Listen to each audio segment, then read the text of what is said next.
Yesus dan berkata, "Akulah Kristus."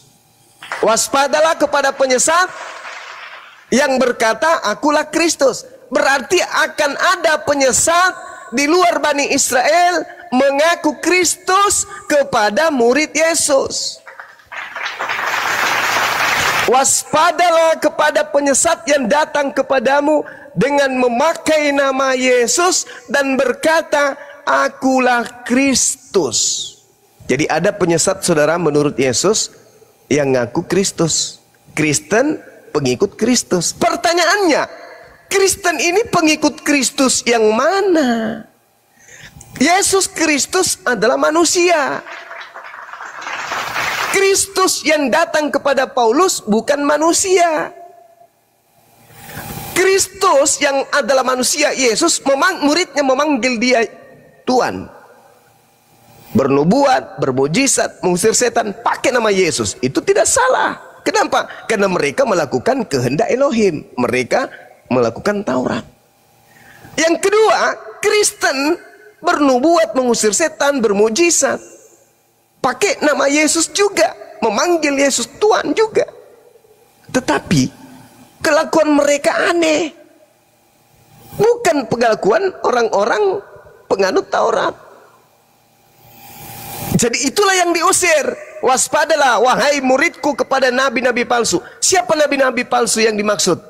Lukas, Markus, Matius, Yohanes, Paulus, Yakobus, Petrus.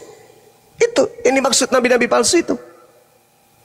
Itulah nabi-nabi palsu, pengajar-pengajar palsu, pemimpi-pemimpi palsu.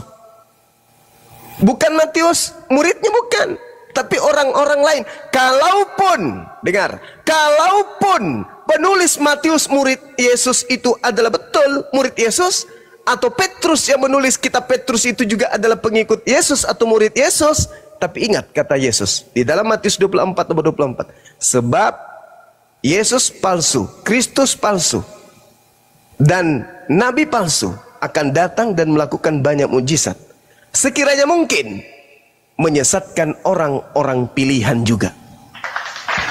Siapa orang pilihan? Murid-murid Yesus. Di mana tertulis? Yohanes 6 nomor 70. Bukankah aku yang memilih kalian yang 12, namun satu di antaramu adalah iblis. Berarti murid-murid Yesus pun tidak lepas daripada penyesatan sang penyesat yang ngaku-ngaku Kristus. Saya ulang. Waspadalah kepada penyesat yang datang kepadamu dengan memakai nama Yesus dan berkata, "Akulah Kristus." Dia akan menyesatkan banyak orang. Siapa banyak orang pengikut Kristus sekarang di dunia ini? Kristen. Banyak orang itu siapa? Kristen. Kristus palsu itu yang mana? Yang datang ke Paulus, yang keluar dari kubur, itulah Kristus palsunya. Begitu, saudara. Silakan. Baik, terima kasih Bang. Oke, ya, dari paparan Bang Juma tadi ya banyak yang benar ya, tapi sedikit saya sanggah tadi kan Yakobus 2:26 itu iman tanpa perbuatan adalah kosong. Jadi bagi saya endingnya di Ibrani 5 ayat 9. Di situ, dan sesudah ia mencapai kesempurnaannya, ia menjadi pokok keselamatan yang abadi bagi semua orang yang taat kepadanya. Jadi ayat ini seolah-olah ultimatum ya, bahwa siapa yang tidak taat kepada Yesus sudah pasti dia neraka. Taat dalam arti mengimani, melakukan segala perintah apa yang disampaikan Bapa kepada Yesus. Itu. Dan tidak terlepas mengikuti hukum Taurat. Jadi bagi saya dari Ibrani 5 ayat 9 ini sudah kesimpulannya Bang Juma. Dan sesudah ia mencapai kesempurnaannya, ia menjadi pokok keselamatan. Berarti pokok keselamatan itu ya yaitu Yesus gitu maksudnya. Oh gitu Bang. Oke. Saya tanggapi ya. Ketika dikatakan iman tanpa perbuatan itu adalah buta, sesat. Itu betul. Itu betul itu. Iman tanpa perbuatan adalah buta. Ibrani 11 nomor 1, iman adalah dasar dari segala sesuatu yang kita harapkan dan bukti dari segala sesuatu yang tidak kita lihat.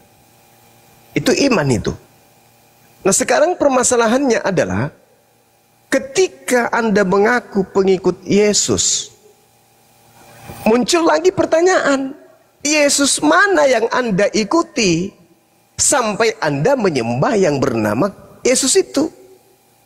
Ada enggak Yesus kemudian mengajarkan untuk menyembah dirinya? Enggak ada. Tapi ada enggak Kristus yang datang-datang mengajarkan kalau dirinya adalah Tuhan? Ada. Nah sekarang orang Kristen mengatakan, saudara Al-KTP mengatakan, tidak ada keselamatan kalau dia tidak mentaati Yesus, masuk neraka. Saya juga membenarkan itu. Tapi Anda salah dalam memahami konsep keyakinan saudara. Kenapa? Karena ada dua Yesus. Yesus yang datang di tengah-tengah Bani Israel, yang disebut di dalam Ibrani 3 nomor 1 sebagai rasul dan imam besar, itu berbeda dengan Yesus Kristus yang datang kepada Paulus. Ketika Anda mengatakan kemudian bahwa siapa yang tidak mentaati Yesus masuk neraka, apa bedanya dengan iblis yang berkata kepada Hawa dan Adam, kalau kamu tidak makan buah ini maka kamu akan mati? Apa bedanya? Bukankah Yesus dalam Lukas 4 ketika dicobai oleh iblis, Yesus dikatakan, kepada aku telah diberi kuasa dan segala kemuliaan, dan aku berhak memberikan kepada siapapun yang aku kehendaki, kata iblis. Iblis memiliki kuasa baik di langit maupun di bumi, kata iblis kepada Yesus. Dan Yesus juga mengatakan penguasa dunia itu adalah iblis. Yohanes 12 nomor 31. Penguasa dunia ini adalah iblis. Jadi kalau Anda mengikuti kemudian keinginan-keinginan yang Anda katakan Yesus itu, ya terpenuhi kebutuhan saudara. Kenapa? Karena dia juga punya kuasa. Kuasanya ini diberi oleh Tuhan untuk menyesatkan manusia-manusia yang tidak berakal. Iblis itu dipersenjatai kemudian untuk melumpuhkan anak Adam agar bisa dibawa ke neraka. Tapi ingat, anak Adam juga dipersenjatai akal dan kitab suci. Nah sekarang pertanyaannya, Yesus anak Maria datang di tengah-tengah Bani Israel. Adakah kemudian dia mengajarkan menyembah dirinya, mengibadahi dirinya, seperti yang dipraktekkan hari ini oleh orang Kristen? Anda cari di kitab Kejadian sampai kitab Wahyu, Anda tidak akan pernah menemukan itu. Tetapi kenapa orang Kristen sangat kuat memegang rutinitas keagamaan menyembah Yesus itu? Kenapa sangat kuat? Apa yang melatar belakanginya? Sedangkan Yesus mengajarkan apa? Yohanes 4 nomor 22. Aku dan kamu mengenal apa yang kita sembah. Sedangkan mereka menyembah apa yang mereka tidak kenal. Yesus menyembah, yes. Kisah Para Rasul 4 nomor 30. Yesus menyembah dan Yesus disebut sebagai hamba yang suci. Tapi hari ini ada sekelompok manusia yang justru menyembah kepada hamba Tuhan. Siapa dia? Mereka yang terperdaya. Ingat ya saudara, ingat ya. Saya kasih analogi begini. Iblis masuk ke dalam tubuh saudara. Iblisnya mengarahkan saudara untuk memahami Yesus yang datang di tengah-tengah Bani Israel itu adalah Tuhan. Apa yang terjadi? Anda menyembah kepada sosok yang bernama Yesus ini. Siapa yang memerintahkan Anda menyembah kepada sosok yang bernama Yesus ini? Iblis. Apa buktinya? Tak ada perintah. Kenapa Anda lakukan? Karena hanya ada dua perintah di atas muka bumi ini. Perintah Tuhan, perintah setan. Mana perintahnya beribadah, menyembah Yesus? Ada? Tidak ada. Tapi iblis datang kemudian kepada Paulus, membisikkan Paulus sebagai nabinya, sebagai rasulnya iblis. Apa kata Paulus? Roma 14 nomor 9. Untuk itulah Yesus mati, agar dibangkitkan untuk menjadi Tuhan bagi orang Kristen. Makanya orang Kristen itu selalu menggaung-gaungkan dan mengagung-agungkan penyaliban. Kenapa? Sebab gara-gara adanya penyaliban, orang Kristen itu diselamatkan. Siapa yang menjual itu? Setan. Sedangkan kejadian penyaliban itu terjadi latar belakangnya karena kecemburuan sosial. Tiba-tiba setan meramunya menjadi menjadi simbol keselamatan. Coba. Jadi semua terasa indah kemudian oleh saudara-saudara Kristen.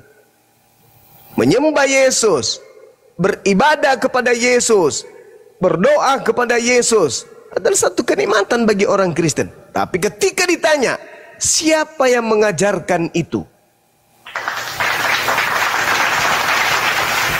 Bapak yang di surga, mana perintahnya? Sembahlah Yesus anakku. Nggak ada. Justru diajarkan percaya kepada anakku. Nah, ada enggak ucapan Yesus sembahlah aku? Jadilah Kristen. Jangan sunat. Makanlah babi. Ada enggak? Enggak ada. Lalu percaya kepada siapa? Kok bisa seperti itu? Percaya kepada Rasul Paulus yang adalah Rasul utusan Kristus. Ingat saudara, ketika dikatakan di dalam kitab saudara 2 Yohanes 1 nomor 7, siapakah penyesat itu? Bukankah dia yang pergi ke seluruh dunia yang tidak mengaku Yesus datang sebagai manusia? Itulah Kristus dan itulah antikristus dan itulah penyesatnya. Paulus kamu tanya, Paulus, ya paman, yang datang kepadamu itu siapa? Yesus Kristus. Dia manusia bukan? Bukan. Di mana tertulis? Galatia 1 nomor 11 nomor 12. Aku menerima Injil bukan dari manusia. Bukan manusia yang mengajarkan aku Injil, tetapi Yesus Kristus. Berarti Paulus sadar dengan sesadar-sadarnya mengajarkan bahwa Yesus datang bukan sebagai manusia. Sedangkan 2 Yohanes 1 nomor 7, siapakah penyesat itu? Bukankah dia yang pergi ke seluruh dunia yang tidak mengaku Yesus datang sebagai manusia? Siapa itu orangnya? Paulus. Jelas itu Bung, jelas. Jadi ada dua Yesus. Iblisnya kemudian mengajarkan Anda untuk menyembah kepada Yesus. Yesus yang orang lurus ini, Yesus yang adalah Mesias asli ini, Yesus yang orang hamba suci ini, tidak tahu menahu tentang kalian. Makanya ketika kalian nanti dipertemukan oleh Yesus yang asli, Yesus yang menyesatkan kalian sudah dilempar ke neraka, tinggal Yesus yang asli, kalian datang kepada mereka, kepada dia minta keselamatan di dalam Matius 7 itu, pada hari terakhir kalian datang kepadanya, Yesus, Tuhan, Tuhan, Tuhan, Tuhan, bukankah kami ketika di dunia memanggilmu Tuhan, bernubuat, bermujizat, mengusir setan, pakai namamu? Yesus mengatakan, aku tidak mengenal kalian loh. Aku tidak mengenal kalian. Enyahlah daripadaku, kalian semua pembuat kejahatan. Kata-kata orang Kristen ini kan Yesus itu maha tahu. Yesus itu Tuhan. Padanya ada 100% Tuhan. Masakan ketika kalian di dunia ini mengobati orang sakit pakai namanya, mengusir setan pakai namanya, bermujizat pakai namanya, justru Yesus mengatakan, aku tidak mengenal kalian. Kok bisa?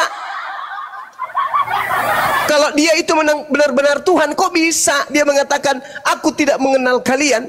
Bukankah dia itu maha mengetahui karena dia Tuhan? Kenapa dia mengatakan aku tidak mengenal kalian? Enyahlah daripadaku kalian semua pembuat kejahatan. Kenapa Kristen diusir? memanggil Tuhan, bermukjizat, mengusir setan, itu kan Kristen. Dan saudara Al-KTP pasti tahu, orang yang sudah sampai level itu orang yang sudah setiap hari menyembah Yesus tak kurang-kurang.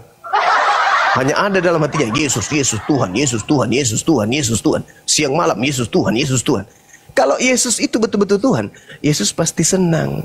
Oh, ini hambaku paling taat kepadaku. Saking taatnya sampai dia bisa bermukjizat, mengusir setan, bermukjizat pakai namaku dan seterusnya. Tapi faktanya malah diusir. Kenapa? Karena sejatinya yang kalian sembah itu bukanlah dia, yang Yesus, yang Nabi itu, yang Rasul itu, bukan. Tapi Kristus palsu yang menggiring kalian untuk menjadi Kristen. Enyahlah daripadaku, kalian semua adalah pembuat kejahatan. Siapa itu? Kalian, Kristen. Tak ada yang lain. Hindu tidak, Buddha tidak. Yang ada Islam tidak. Yang ada hanya Kristen. Itulah yang dikatakan oleh Al-Quran. Wa idza khusiran nasu kanu lahum a'da wa kanu bi ibadatihim kafir. Pada hari terakhir nanti, kata Allah, apa yang mereka sembah selain daripada aku akan menjadi musuhnya. Dan pujaan-pujaan, pemujian-pemujian, sanjungan-sanjungan yang mereka lakukan ketika hidup di dunia akan ditolak oleh Yesus. Itu Al-Quran yang mengatakan itu. Nah, jadi Matius 7, kalau kita kembali, orang Kristen tidak melakukan kehendak Bapa. Mereka makan babi sudah membuat Bapa murka. Mereka kemudian meninggalkan hari Sabat, membuat Tuhan murka, Bapa murka. Makan babi membuat Tuhan murka, Bapa murka. Menyembah Yesus membuat Bapa murka. Ayo. Jadi mana kehendak Bapa yang Kristen lakukan? Satu aja tunjukkan. Ada enggak kehendak Bapa yang dilakukan oleh orang Kristen? Karena syarat untuk masuk surga menurut Yesus harus melakukan kehendak Bapa. Meskipun orang itu memanggil dia Tuhan, Tuan, Sayyid, Kurios, Mar, Rabam, kalau mereka tidak melakukan kehendak Bapa, tetap diusir oleh Yesus. Nah, pertanyaannya, ada enggak kemudian orang Kristen melakukan kehendak Bapa? Buktikan, silakan.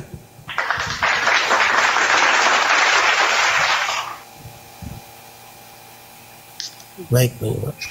Kalau pertanyaan itu tentu banyak, Bang Juma.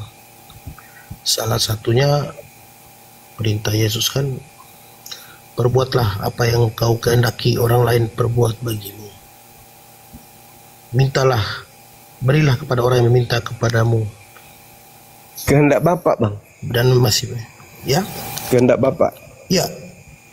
Ya. Ya, itu kehendak Bapak, Bang Zuma, dengerin makanya. Itu salah satu, itu perintah. Di mana tertulis itu? Salah satu perintah.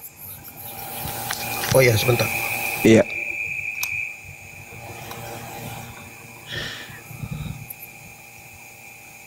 Izin Bang Dak, sapa dulu nih Kak Firanya. Kak Fira, selamat malam Kak. Kalian semua ingin interpretasi Bang Zuma. Kak Fira dari Kristen Kak? Iya, selamat malam semuanya. Saya kakak Kristen, dari ya. Kristen. Oke, baik. Ada teman Bang KTP berarti ya? Oh, yes, benar. Ada yang mau ditanggapi dari argumentasi Bang Zuma? Argumentasinya Bang Zuma ya, mengenai kami Kristen menuhankan Yesus kan, ya jelas kami menuhankan Tuhan Yesus karena emang Tuhan Yesus itu Tuhan. Orang banyak kok ayat Alkitab yang merujuk bahwa Yesus itu adalah Tuhan. Mau buktinya nih, sabar nih gue tunjukin ya.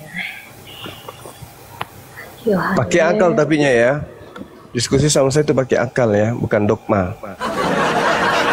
Gak pakai akal dong, bagaimana ini udah pakai Iya. akal. Oke, baik.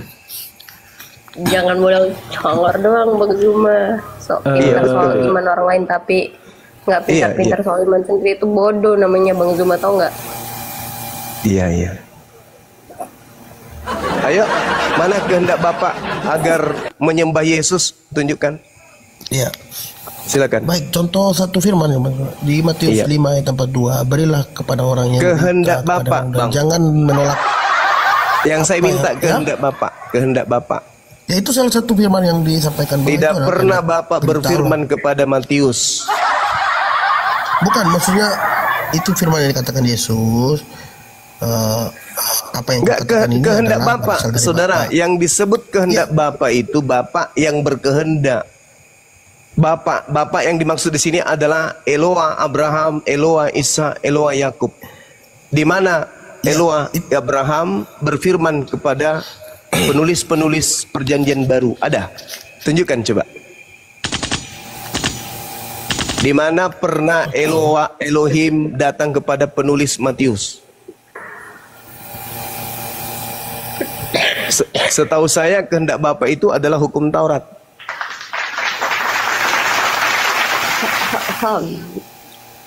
Silakan. Makanya saya minta mana kehendak Bapak di dalam agama Kristen yang dilakukan oleh orang Kristen hari ini. Kehendak Bapa yang kami lakukan yaitu saling mengasihi. Itu udah basi itu, itu udah basi. Mengasihi musuh. Itu sudah basi, berbuat itu udah baik kepada yang dibatalkan. membenci kami, itulah Itu kehendak Bapa. itu sudah Itu dibatalkan. jawabannya. Itu sudah dibatalkan semua oleh Paulus. Oh, baik, sebentar Bang Juma. Mohon Silakan. maaf, yang kalau menurut saya yang dibatalkan Paulus itu bukan itu Bang Juma. Sorry, gue lagi. Kalau yang dibatalkan Paulus kan hukum Taurat.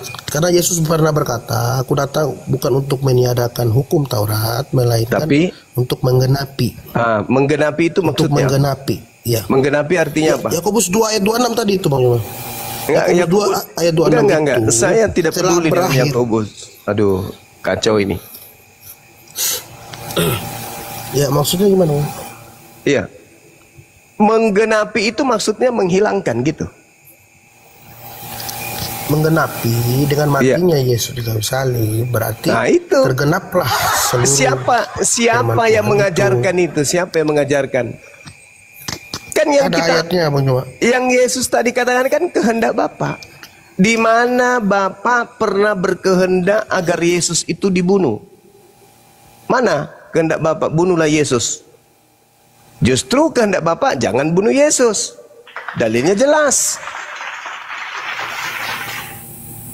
Yang ingin membunuh Yesus itu iblis, kata Yesus. Iblislah yang menjadi bapakmu, kata Yesus. Karena kamu mau membunuh aku. Aku orang yang menyampaikan firman Tuhan, malah kalian mau bunuh. Di mana tertulis itu? Yohanes 8 nomor 37 dan seterusnya. Itu kata Yesus tuh. Jadi yang membunuh Yesus, yang mau melakukan kehendak setan. Begitu juga yang mengimani pembunuhan terhadap Yesus, ya pengikut setan. Jelas itu. Mana coba tunjukkan kehendak Bapa agar Yesus dibunuh. Ada enggak? Kehendak Bapa tertulis dalam Keluaran 23 nomor 7. Jangan kau bunuh Yesus. Sebab aku tidak akan pernah membenarkan orang Kristen. Baca dalilnya. Tertulis jelas itu. Jangan kau bunuh Yesus. Karena saya tidak akan pernah membenarkan orang Kristen. Coba, buka, baca. Pakai akal tapi.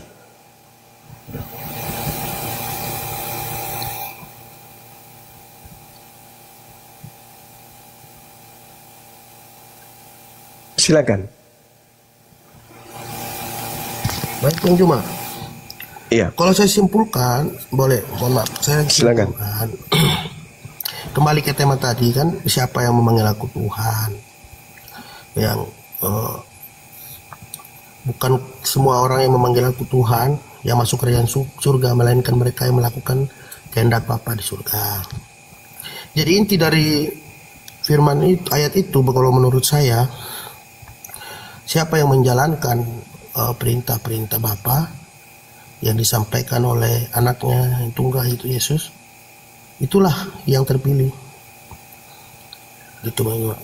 Anda salah menyikapi terlalu apa? Kan peringatan pertama Yesus itu kan jelas tuh.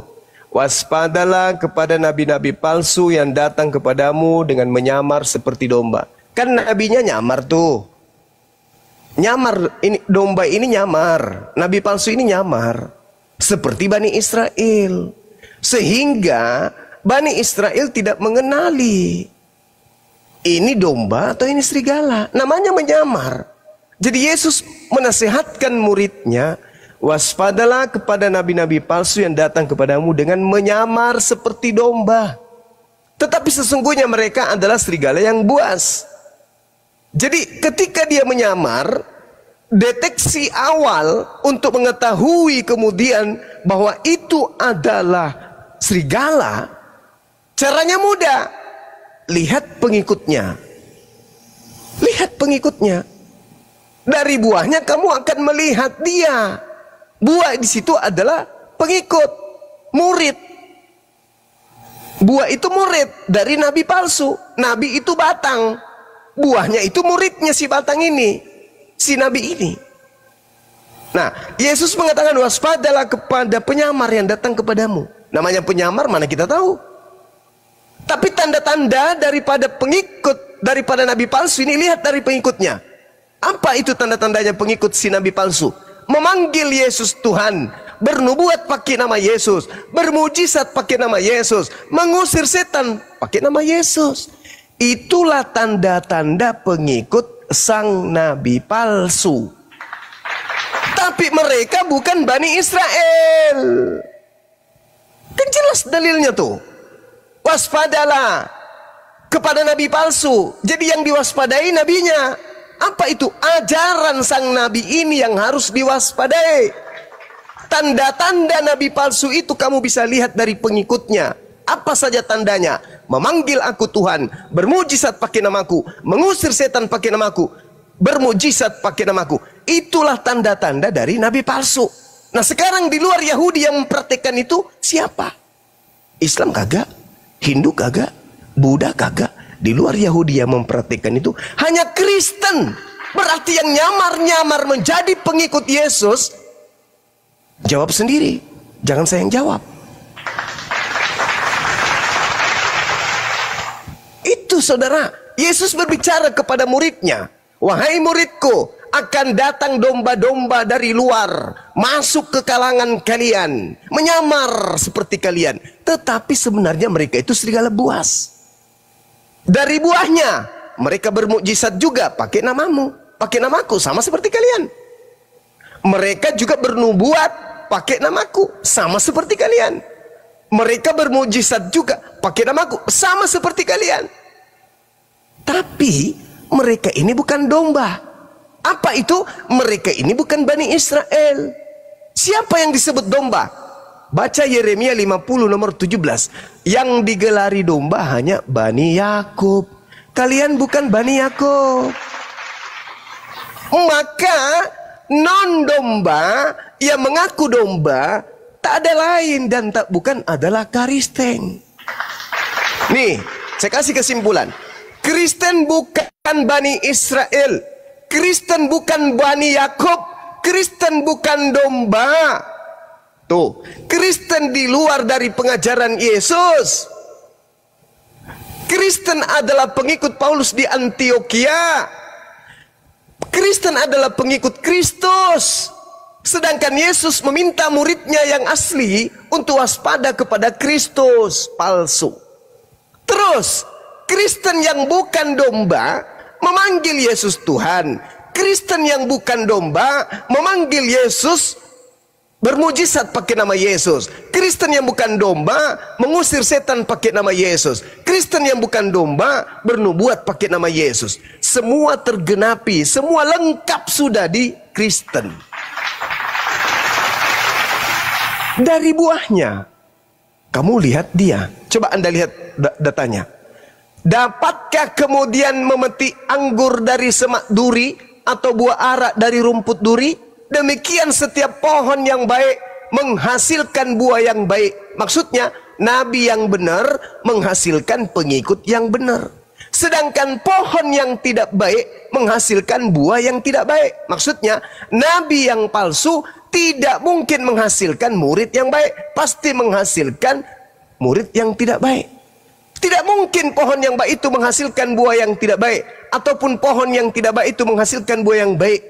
Dan setiap pohon yang tidak menghasilkan buah yang baik pasti ditebang dan dibuang ke dalam api neraka.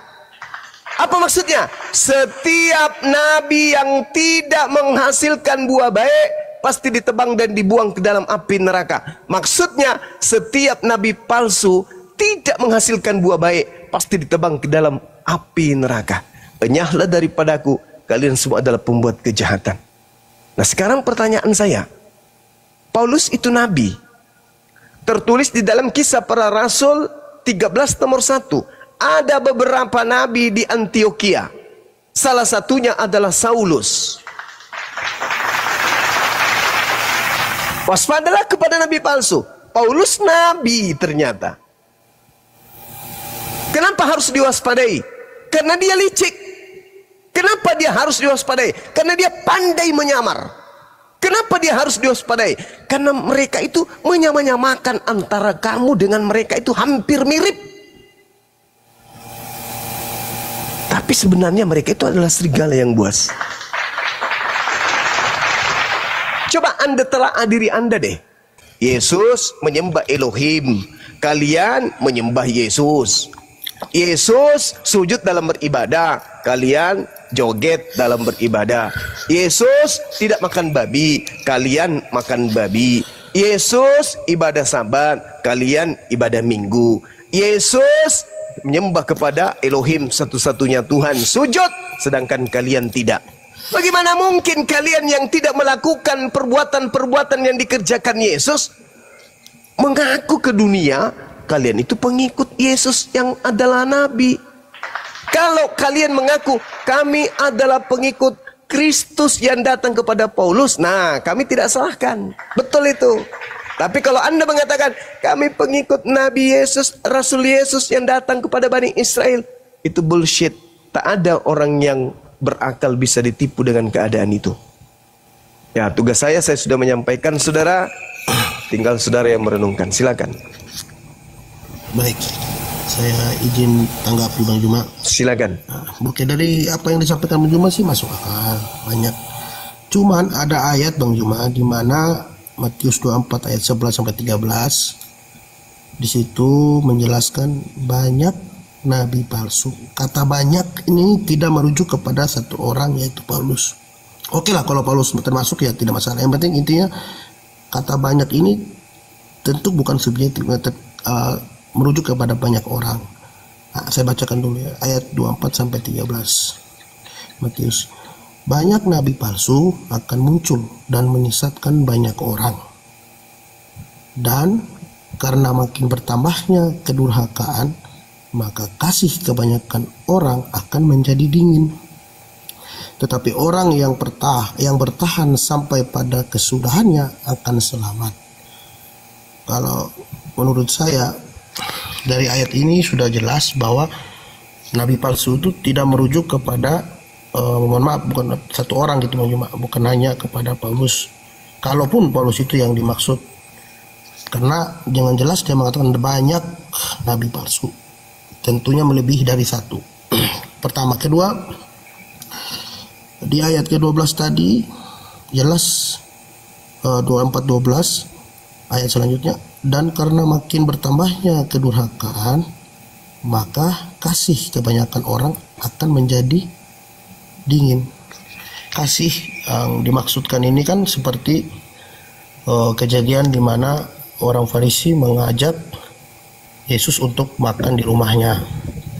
Di situ kemudian datang seorang perempuan berdosa lalu menciumi kaki Yesus dan menangis, membasuhnya dengan air mata, menyekanya dengan rambutnya, meminyaki dan dengan wangi-wangian kakinya Yesus. Lalu Simon orang Farisi ini berkata dalam hatinya, jika dia seorang nabi tentu dia tahu siapa perempuan ini.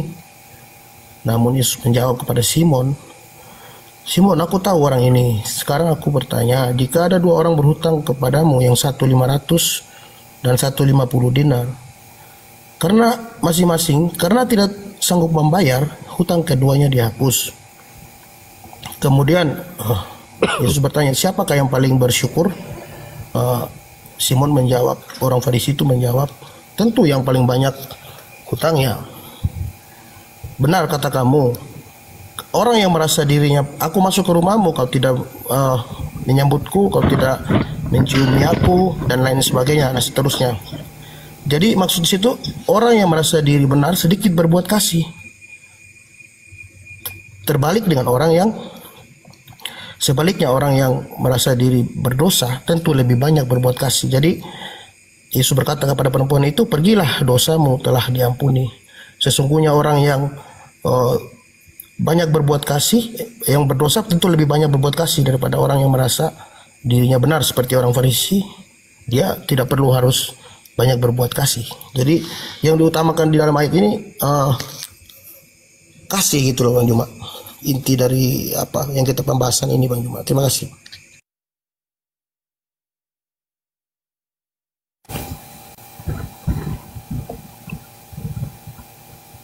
Kita lihat di dalam Bilangan 12 nomor 6. Lalu firman-Nya, dengarlah firman-Ku ini, jika di antara kalian ada seorang nabi, maka aku Tuhan menyatakan diriku kepadanya dalam penglihatan. Aku Tuhan berbicara dengannya dalam mimpi. Siapa yang memenuhi syarat di sini? Paulus, Lukas, Markus, Matius, Yohanes, Yakobus, Petrus. Siapa yang memenuhi syarat? Ada? Tidak ada. Lalu dari mana catatan-catatan mereka itu? Dari mana mereka dapat catatan-catatan?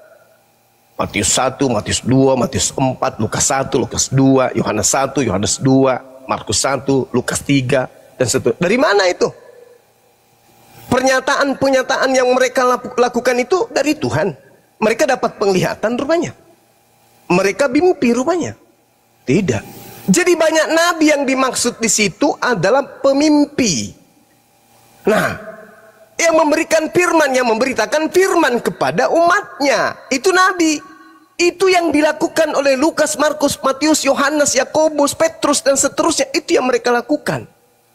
Berarti mereka masuk dalam kategori barisan nabi-nabi. Tapi PALSU, palsu. Dari mana ajaran mereka ini? Bukankah penyampai firman itu adalah Yesus? Yesus yang menerima firman. Segala firman yang engkau berikan telah aku sampaikan kepada mereka. Sebelum Yesus terangkat ke langit, firman yang menjadi porsi dia sebagai nabi di tengah-tengah Bani Israel sudah ditamatkan oleh Yesus dan sudah disampaikan semuanya kepada muridnya, dan muridnya telah menerimanya. Endingnya murid menganggap Yesus itu Rasulullah. Muncul kitab saudara, dicatat, diselidiki, disusun, direvisi, dikoreksi, disadur dari satu dengan yang lain. Berarti mereka adalah pengajar-pengajar palsu. Mereka adalah nabi-nabi palsu. Kenapa? Karena tidak ada legitimasi dari Yesus. Kenapa mereka kemudian bermatian? Karena mereka nabi palsu. Nubuatannya jelas. Harus mati nabi-nabi palsu itu. Karena mereka berkata sesuai dengan dirinya sendiri, bukan berdasarkan firman Tuhan. Kenapa ada kesesuaian cerita? Karena mereka melakukan penyelidikan. Seperti itu saudara. Jadi kalau Anda kemudian berbicara di dalam kitab saudara, dan semakin bertambah kedurhakaan, maka kasih kebanyakan orang akan menjadi dingin. Tetapi orang yang bertahan sampai pada kesudahannya akan selamat. Mundur lagi, apa yang dikatakan? Banyak nabi palsu akan muncul dan menyesatkan banyak orang. Mana nabi palsu itu kalau banyak? Ada. Ada nabi setelah Yesus? Gak ada. Selain daripada Nabi Muhammad. Kalau dikatakan kemudian banyak nabi palsu, berarti bukan kelompok Nabi Muhammad. Karena Nabi Muhammad cuma seorang sendiri dia. Sedangkan di agamamu banyak kali Lukas, Markus, Matius, Yohanes, Petrus, Yakobus, itu semua nabi-nabi, pengajar-pengajar semua itu. Banyak nabi-nabi palsu akan muncul. Datang kepada siapa? Datang kepada murid Yesus. Dan dia akan menyesatkan banyak orang. Mana nabi banyak yang menyesatkan banyak orang ini? Apa nama komunitas yang disesatkan yang banyak ini? Ada. Islam nabinya cuma satu. Nabi Muhammad tok. Kristen, banyak kali. Ada Lukas, ada Markus, ada Matius, ada Yohanes, ada Yakobus, ada Petrus, ada Paulus. Itu nabi-nabi palsu semua tuh. Mana yang disesatkan oleh nabi palsu ini? Karisteng. 2 miliar lebih di dunia. Untung ada Islam datang. Kalau tidak ada Islam, seluruh dunia habis dibabat. Untung aja. Nah, jadi oleh karena itulah saudara, waspadalah supaya jangan ada yang menyesatkan kamu, sebab banyak orang akan datang dengan memakai namaku dan berkata, akulah Kristus, dan mereka akan menyesatkan banyak orang. Sekarang pertanyaannya sederhana, bukan? Mana Kristus palsu itu? Mana penyesat yang mengaku Kristus itu? Tunjukkan. Tak ada. Saat ini nggak ada lagi. Kenapa? Karena sudah pernah muncul. Datang kepada Paulus, datang kepada Ananias, datang kepada Matius, datang kepada Yohanes di Pulau Patmos. Itulah Kristus palsunya. Apa yang kemudian menjadi penggenapan daripada ucapan Yesus, dia akan menyesatkan banyak orang? Kristen. Terbukti itu. Kalau bukan Kristen, lalu mana orang banyak yang disesatkan oleh Kristus palsu itu? Mana? Gak ada. Cuman Kristus yang datang kepada Paulus itulah yang punya pengikut banyak. Kalau Yesus yang asli, pengikutnya sudah tak ada lagi. Habis sudah, murid-muridnya habis. Dibasmi oleh pengikut Kristus yang palsu itu. Bagaimana kemudian mereka menghancurkan Yerusalem, membumi hangiskan Taurat, semuanya dihabiskan sama mereka. Nah, itulah yang dimaksud kemudian. Jadi kalau Anda mengatakan karena semakin bertambah kedurhakaan maka kasih kebanyakan orang menjadi dingin, dengarkan saudara, kasih itu adalah taat menjalankan perintah Tuhan. Saya bacakan kepada Anda ya. Ulangan 11 nomor 1. Apakah kasih itu? Kasih, haruslah engkau mengasihi Tuhan Elohimmu dengan cara apa? Melakukan segenap kewajibanmu terhadap Dia dengan senantiasa berpegang pada segala ketetapan-ketetapannya, peraturan-peraturannya, dan perintah-perintahnya. Itu disebut kasih.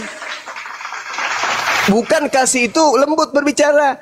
Selamat siang Bang Suma, apa kabar? Selamat siang Ibu, lagi di mana? Apa yang bisa kami bantu? Kami dari gereja ini ingin menyalurkan Indomie. Bukan itu yang dimaksud kasih, bukan.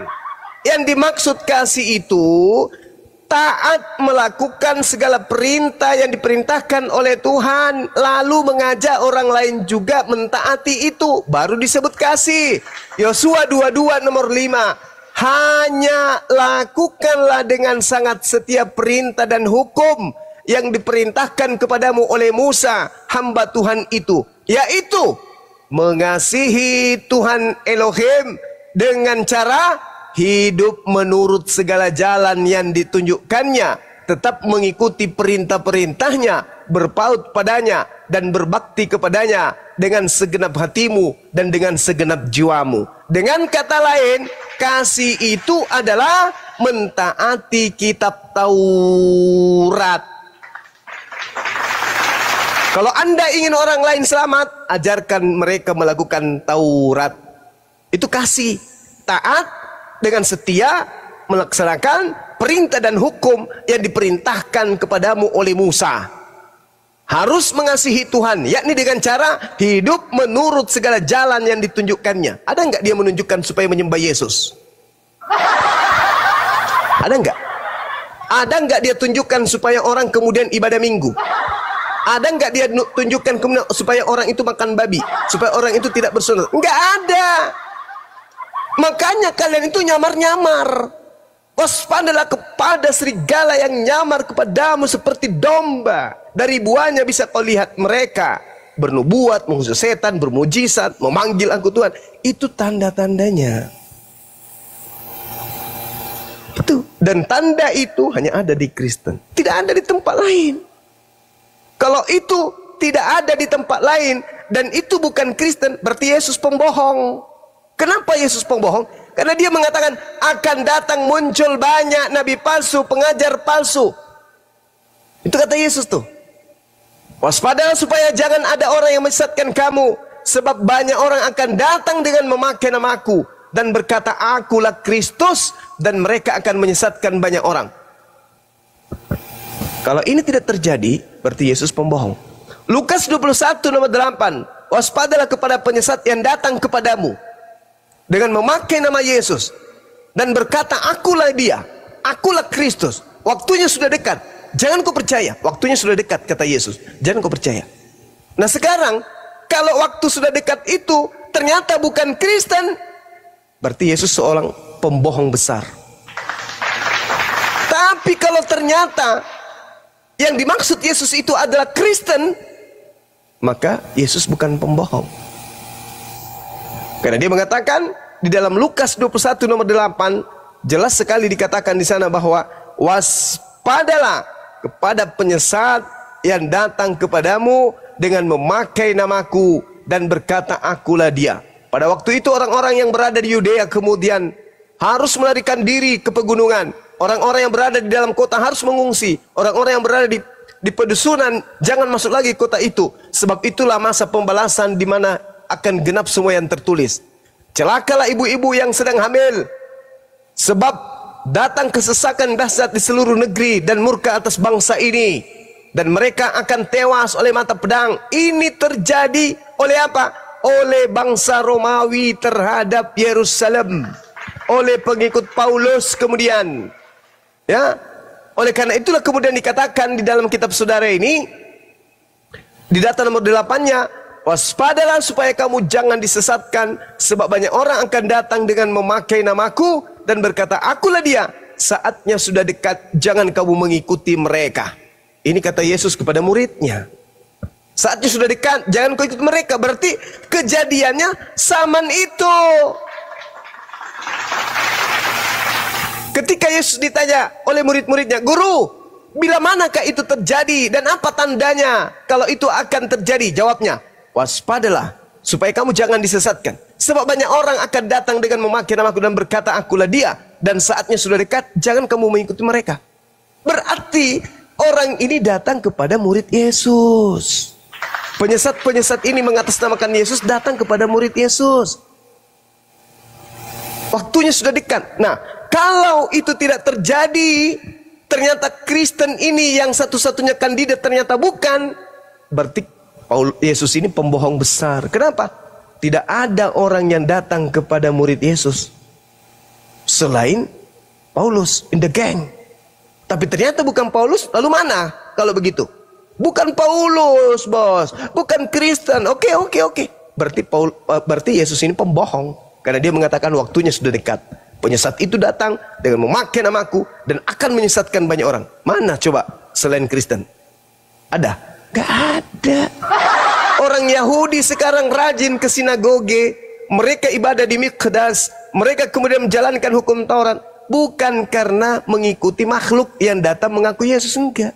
Tapi Kristen di barat miliaran menyembah Yesus karena apa? Karena datangnya Paulus dan teman-temannya kepada murid Yesus mengaku sebagai bertemu dengan Yesus padang gurun. Coba Anda renungkan itu. Kalau bukan Kristen dan bukan Paulus in the gang, berarti Yesus pembohong. Karena tak ada lagi yang lain. Tapi dia mengatakan waktunya sudah dekat, akan banyak orang datang memakai namaku dan berkata akulah dia. Waktunya dekat. Tapi mana?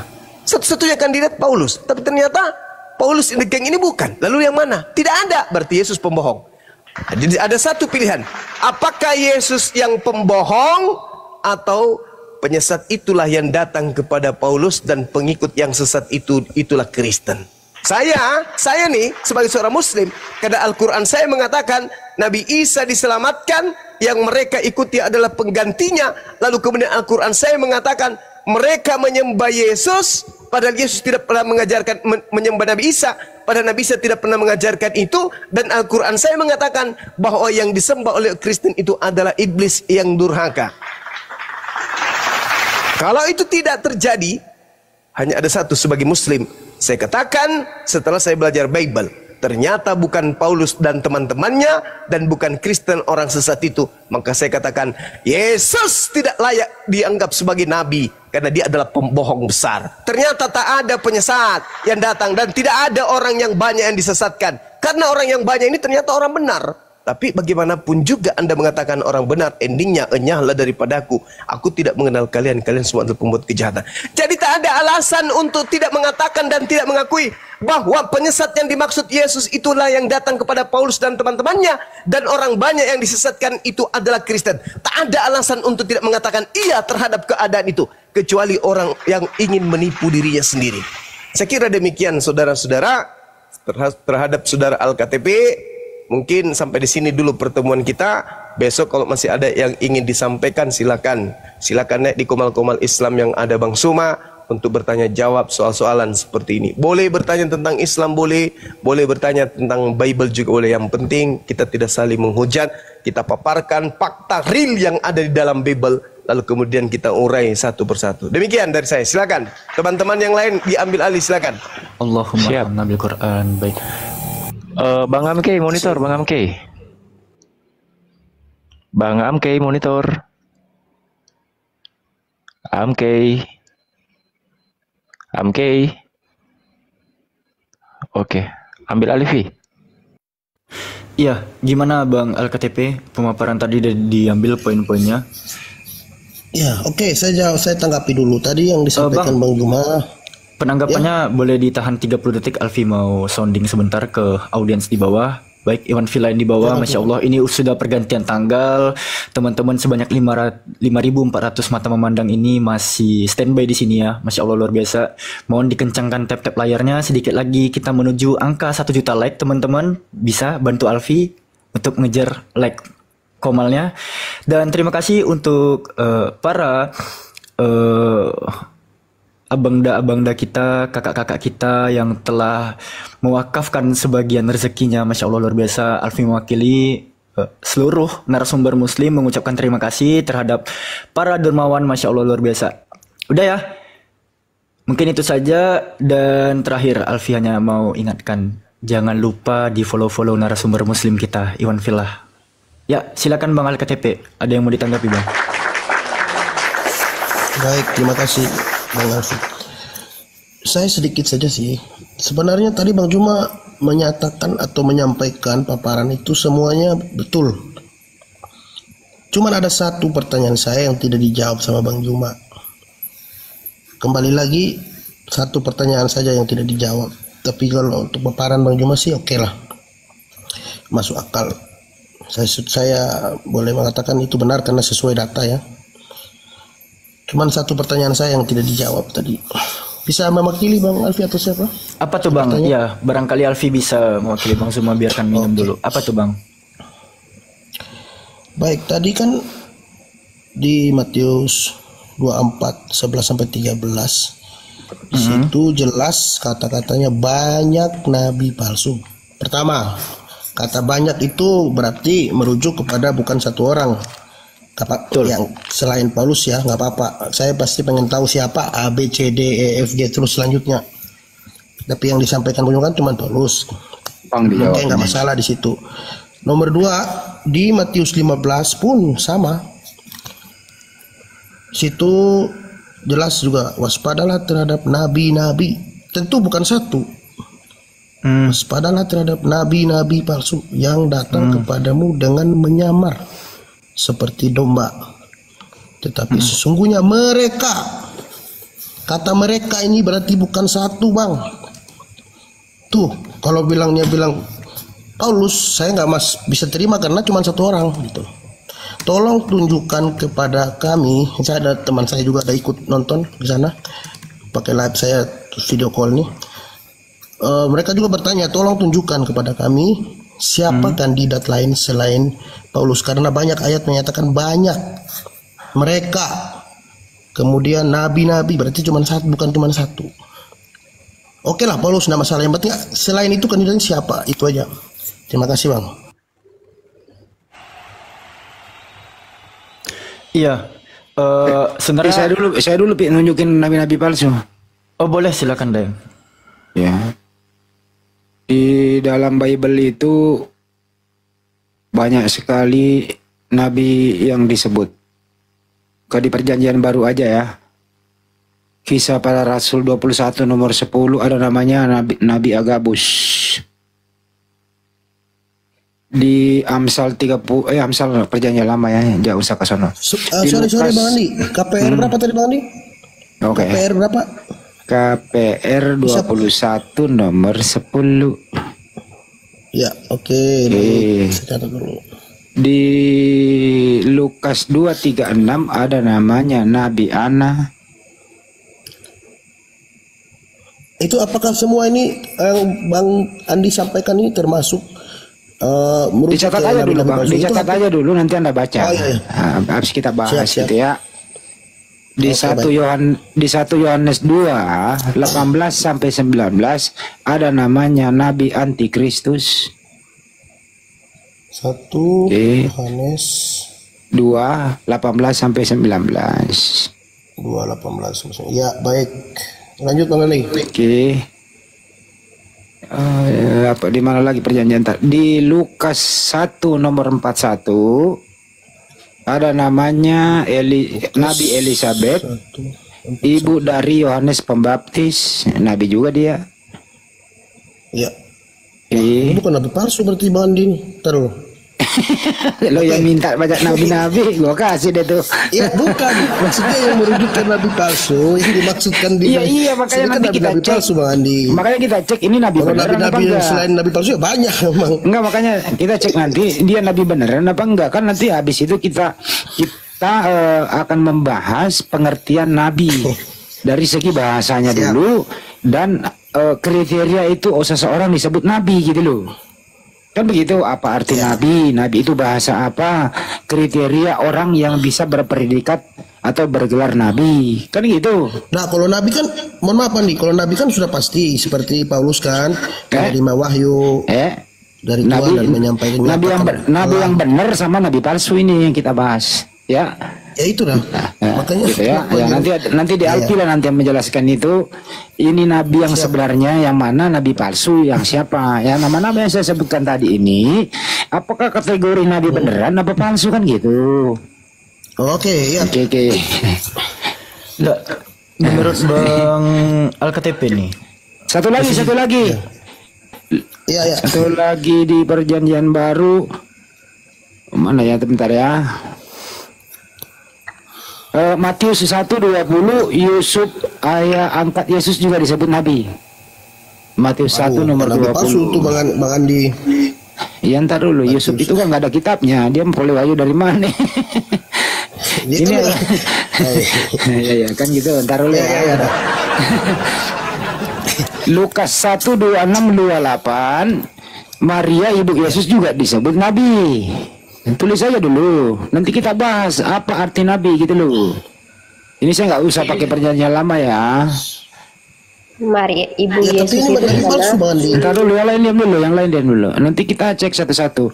Kisah Para Rasul 15:32 ada lagi disebut Silas adalah nabi. KPR berapa tadi Bang Jaya? KPR 15:32. 15:32 baik. Ini ya.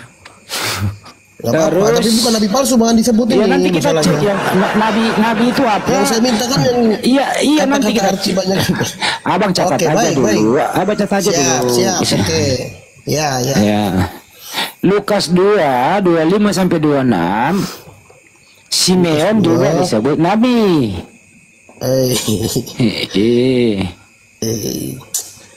Lukas 2 berapa Bang Bima? Lukas 2:25-26. 25-26 baik. Silakan. Tadi kan Paulus sudah ya di kisah KPR 9:20 ya. KPR 9:20 Bang Andi. Akan apa? Simeon itu orang soleh Bang Andi. Iya, sebentar dulu nantilah kita cek. Yang dicari ya, Ditulis kita kan ini mencari nabi dulu, baru kita nanti pilih-pilih. Ini nabi beneran, nabi palsu kan gitu. Oke, siap. Saya belum berkesimpulan dia palsu apa enggak. Belum, sabar dulu. Iya. Nanti kita filter masuk ke jaringnya. Jaringnya apa? Jaring pengamannya adalah arti nabi, bahasa apa itu nabi. Jadi kita harus Ntar dulu. Jadi kita nanti ke saringannya nanti. Kita cek satu-satu. Oh, ini lolos, ini enggak, ini lolos, ini enggak. Kalau tidak lolos berarti palsu. Oke, lanjut. Ya, oke, baiklah. Oke. Wahyu. Sebentar dulu ya. Kisah KPR 21 8 sampai 9. Sudah tadi Bandi. Enggak, masih ya. KPR 21 8 sampai 9. Oh, 8 sampai 9. Iya. 4 putri Filipus sang penginjil. Nah, enggak tahu namanya nanti ini. 4 putri Filipus sang penginjil, dia juga nabi. Musa membuat ular tembaga dan menaruhnya di Jangan dulu dibaca nanti kita. Wahyu 11 nomor 3. Ada dua saksi. Wahyu 11 nomor 3. Ada dua saksi tidak disebut namanya, tapi dia nabi. Aku dan memberi tugas kepada dua saksiku supaya mereka ini bukan nabi Bang Juma. Bang Andi. Ntar dulu, ntar apa kita nanti cek. Itu ya. Oke. Di samping aja. Oke, cukup dulu di situ ya, kita cek satu-satu dulu. Yang mana yang pertama kita cek? KPR 2110. KPR 21. Siapa tadi itu? Oke, Agabus. Ya. Coba baca KPR 2110. Ya, baik. Alpi siap-siap ya deh ya. Setelah beberapa hari kami tinggal di sini, datanglah dari Yudea seorang nabi bernama Agabus. Oke, cukup. Cukup. Nabi ya, Agabus ya. Ya. Oke, sekarang kita ke Ade Alfi dulu. Nabi itu bahasa apa? Arti nabi yang sebenarnya dan syarat-syarat seseorang bisa diberi gelar atau disebut nabi. Ade Alfi silakan kita filter satu persatu nama-nama tersebut. Mana yang lolos menjadi nabi? Kalau tidak lolos artinya dia adalah nabi sulfah, nabi palsu. Lanjut Alfi. Iya, ada yang tapping Bang nih. Nabi Edis katanya, nabi bom-bom. Woi, kacau. Oke. Bismillahirrahmanirrahim. Jadi gini Bang, di dalam pengertian Islam dulu ya. Nabi adalah manusia yang dipilih oleh Allah secara langsung yang bertugas untuk menerima wahyu, ya, akar katanya wahaya yang artinya informasi. Lalu petunjuk yang disebut wahaya tadi, informasi tadi, itu diperuntukkan untuk dirinya sendiri. Itulah berbedanya dengan apa yang disebut dengan rasul, akar kata risalah tuh. Mereka menerima risalah yang wahyu diterimanya itu diharuskan untuk disampaikan kepada umatnya. Nah, mengenai tadi Alfi mendengar ada nama Agabus ya. Ada apa sama Agabus tadi Bang KTP? Kita interaktif aja Bang, coba. Ya, Agabus 21 ayat 10 ya. Setelah beberapa hari kami tinggal di sini, datanglah dari Yudea seorang nabi bernama Agabus. Ini harus baca dari 211 nih. Agabus nabi. Agabus kok nabi? Emang nabi di sini Bang tadi Alda di dalam isinya Alfi punya alur sendiri. Kalau kita lihat ikat pinggang Paulus. Nih. Ia datang pada kamera, kami lalu mengambil ikat pinggang Paulus. Kamera gua kelihatan nggak? Kelihatan Bang Alfi. Oke, kalau kita lihat di kisah para pewarta pasal 13 butir pertama, pada waktu itu di dalam jemaat di Antioquia ada beberapa nabi dan pengajar. Tadi disebutkannya Barnabas, Simeon, terus Lukius, Menahem, dan Saulus, ya kan? Nah, mengenai Agabus, di sini ada keterangannya nih. Ya, Agabus sepertinya seorang nabi dan bukan pengajar. Lalu 5 orang yang gue sebutkan tadi, banyak yang menjadi nabi tetapi ya banyak yang menjadi pengajar tetapi bukan nabi. Namun mereka yang disebutkan di sini di kisah para pewarta 13:1 tadi, ada kalanya mendapat ilham ilahi yang menerima petunjuk langsung dari sorga pada kesempatan-kesempatan khusus yang membuat mereka disebut sebagai nabi. Jadi Paulus itu pun disebut sebagai nabi ya, jangan kalian tolak lagi. Lalu tadi Anda bertanya selain daripada Paulus siapa lagi gitu kan? Nah, gue hanya mendapatkan informasi di dalam Matius 24:5 di dalam footnote Yerusalem bahwa sebelum tahun 70 itu banyak tuh petualang-petualang yang mengaku dirinya Mesias tapi tidak disertakan di sini nama-namanya. Nah, informasi bisa di-mute dulu nggak? Suara ingus lu kedengaran gitu. LKTP. Mantap. Jadi, informasi yang gue dapatkan di Matius 24:5 menurut footnote Yerusalem ya. Sebelum tahun 70 Masehi, memang beberapa petualang itu mengaku dirinya sebagai Mesias. Nah, sekarang gue tunjukkan satu indikasi kepada lo. Matius 24 butir ke-5. Ini gue tunjukin aja ya. Matius 24 butir ke-5. Di sini kan permulaan penderitaan nih perikopnya. Sebab banyak orang akan datang dengan memakai namaku, memakai nama Yesus dan berkata akulah Mesias, dan mereka akan menyesatkan banyak orang. Coba gua pengen kita kritisi dalil kisah para pewarta pasal 9 butir ke 22. Bang LKTP masih monitor bang? Monitor bang, siap. Oke, makasih bang ya. Gue tunjukin di sini ya bang, kisah para teman-teman boleh nanti dicatat nih ya. Bisa nggak nanti bang LKTP atau Kak Vira membantah gue nanti.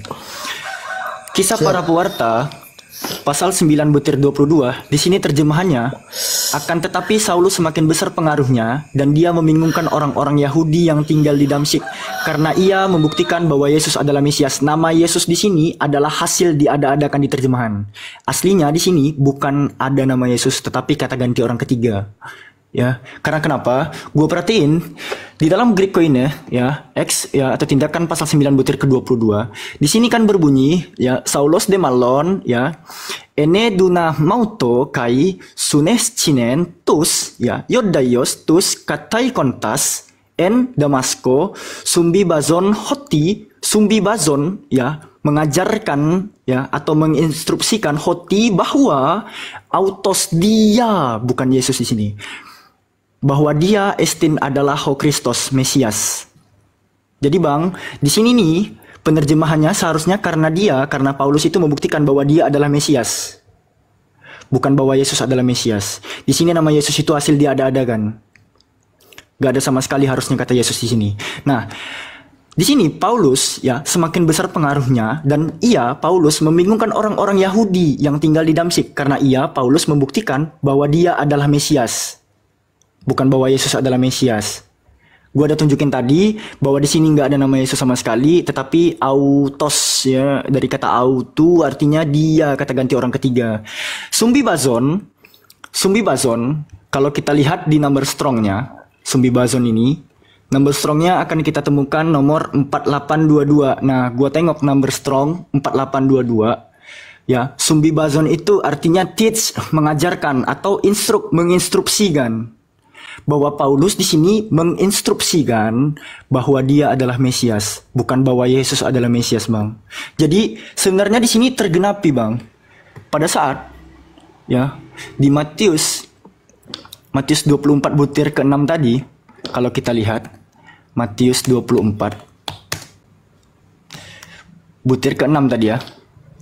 Paulus kan sudah menubuatkan bahwa akan ada orang yang menggunakan nama Yesus lalu mengajarkan bahwa dirinya adalah Mesias. Aku adalah Mesias tuh.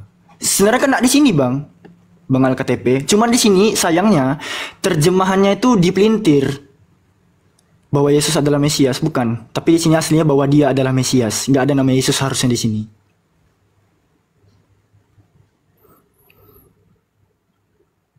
Iya kan dia berarti merujuk kepada Mesias kan Yesus bagaimana? Enggak. nggak ada satupun alasannya kata autos di sana, kata ganti orang ketiga diubah menjadi Yesus tuh nggak ada satupun alasan yang nggak ada. Karena kalau kita lihat di original teksnya, di sini kan nggak ada iso sama sekali. Nah, kalaupun dia menukil dari ayat-ayat sebelumnya, ya, misalnya nih, gua kasih bukti paling eksplisit. Coba, kalau dia misalnya merujuk kepada ayat 20, Kisah Para Pewarta 9:20. Ketika itu juga ia memberitakan Yesus di rumah-rumah ibadat dan mengatakan bahwa Yesus adalah anak Elohim, katanya kan. Padahal di ayat 20-nya pun gak ada satupun nama Yesus tuh. Gue bisa buktiin. Bentar ya, masih loading ya. Nah, di sini ya ada 2 kali jumpa nama Yesus di sini muncul. Faktanya tidak ada, boy. Kai Entheos, entais ya, sunagogais, ekirosen, ton, kriston, hoti, autos. Masih kata ganti orang ketiga, estin ho huios toteo. Gak ada lagi nama Yesus. Jadi 2 kali pun nama Yesus muncul di ayat 20-nya, itu hasil diada-adakan. Jadi bang, memang di sini tuh digenapi bang, oleh siapa? Saulus.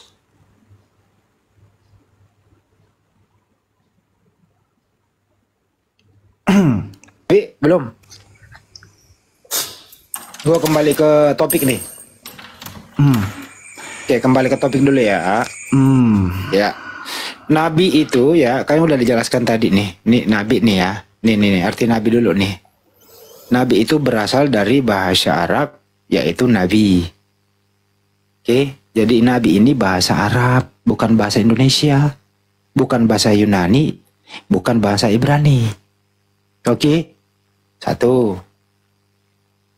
Pengertian nabi sesuai dengan bahasanya adalah orang yang menerima wahyu dari Allah Subhanahu wa taala.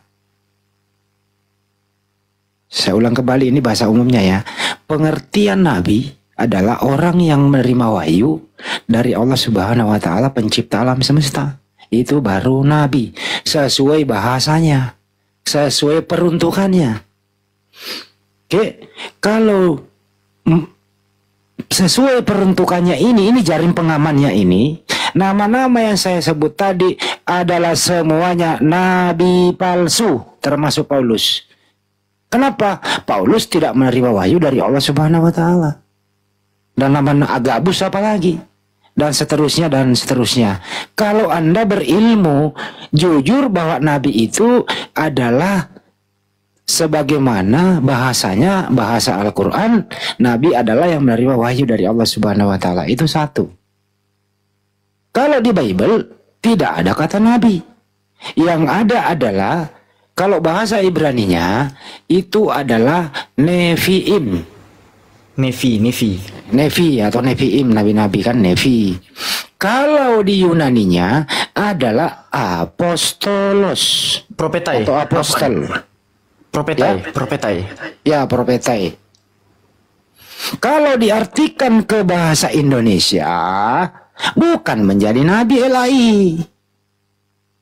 Ya, neviim itu kalau diartikan ke bahasa Indonesia, bukan menjadi nabi. Kecuali diartikan ke bahasa Arab atau diterjemahkan ke bahasa Arab, neviim bolehlah nabi. Tapi kalau diartiin ke bahasa Indonesia, nabi bukan bahasa Indonesia, tapi bahasa Arab. Paham sampai sini? Jadi Kristen itu tidak punya hak mempergunakan kata nabi sebagaimana peruntukannya. Apalagi Kristen di Indonesia.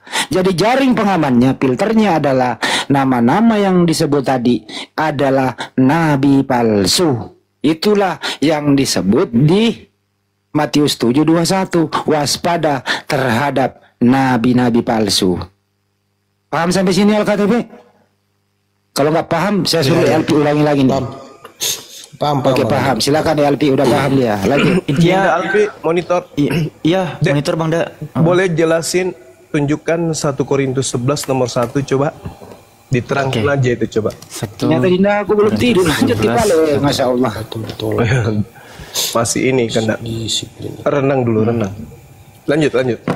Iya, di sini terjemahan lainnya berbunyi, jadilah pengikutku sama seperti aku juga menjadi pengikut Kristus. Ya, silakan Bang Da.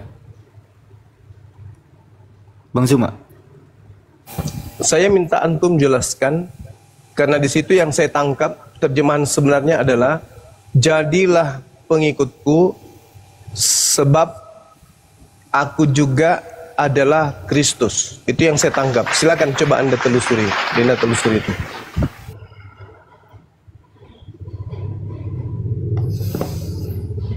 Ya, tampaknya butuh beberapa menit. Alfi coba pelajari dulu Bang Da.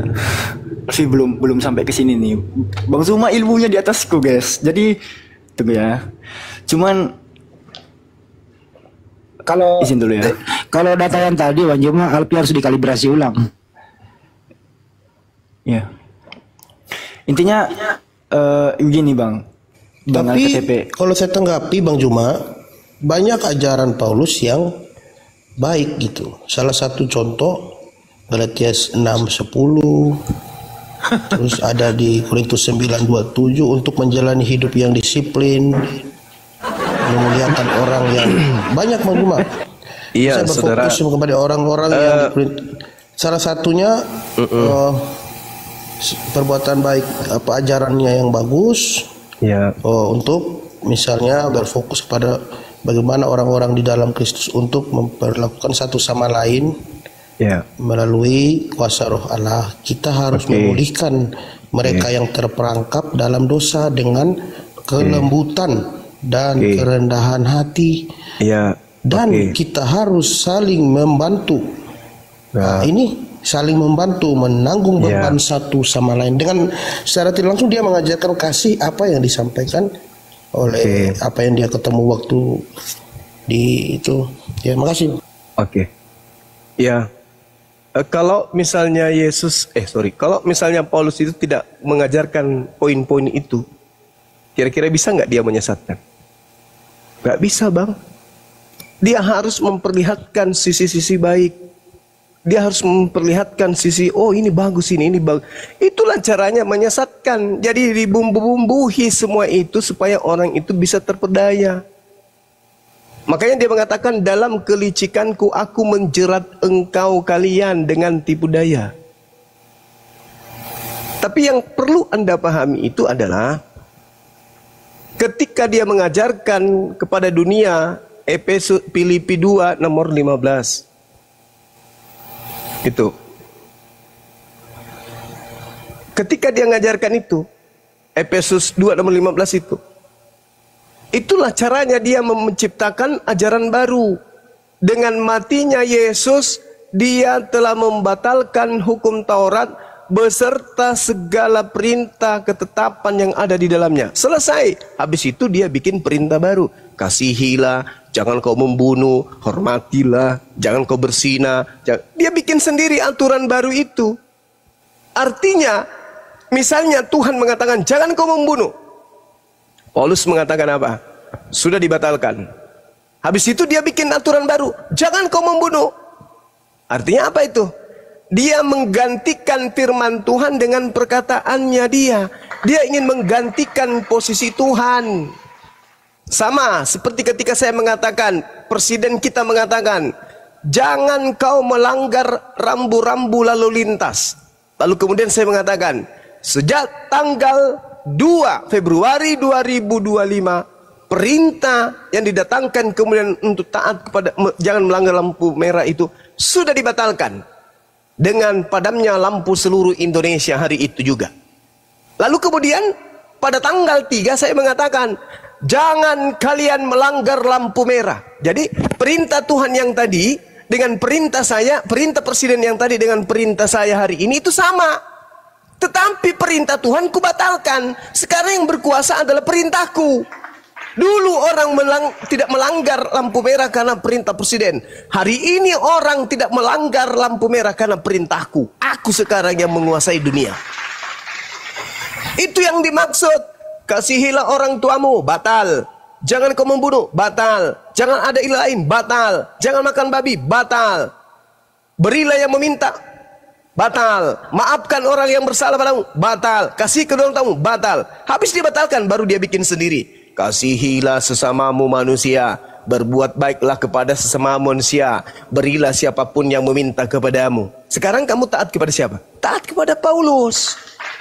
Meskipun ajarannya itu baik, dengan mengatakan dia telah membatalkan hukum Taurat, itu sama halnya dia kemudian menyaingi pencipta langit dan bumi. Sama ketika saya mengatakan Al-Quran batal, habis itu saya bikin Al-Quran baru.